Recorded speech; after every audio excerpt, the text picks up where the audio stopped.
Средний, ближний дистанция, дальний дистанция. Қарсыластарың ұзын ба, кішкентай ма?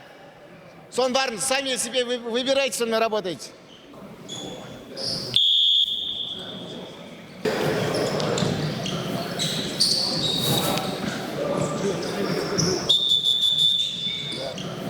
Оқу жаттығу жиыны қалай өтіп жатыр өзің үшін? Жақсы, Аллаға шүкір әдем. Ойдағыдай. Енді өзің үнемі қасыңда інің, Даниал бірге жүреді. Өткенде Қазақстан чемпионаты финалында да бірге кездестіңдер, саған жолын берді. Осындай тұрғыда әрдайым бір-бірлеріңе жол беретін боласыңдар ма, әлде кейде бір шаршалаңда өнер көрсететін кездер бола ма? Жоқ, Қазақстан чемпионатында біз 3-ші рет финалда жолығып болдық. Бокстаспаймыз біз. Оған дейін де бір-бірімізге жол бердік, бұдан кейін де сондай болады. Бір-бірімізге бокстасу ойда жоқ ондай, Алла қаласа.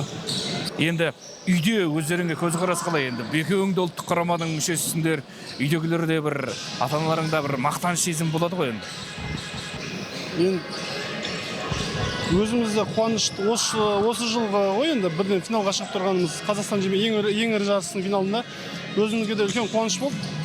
Отбасымыз да қуанды, барлығы. Қазір ұлттық құрамада екеуміз де бірге жүрміз.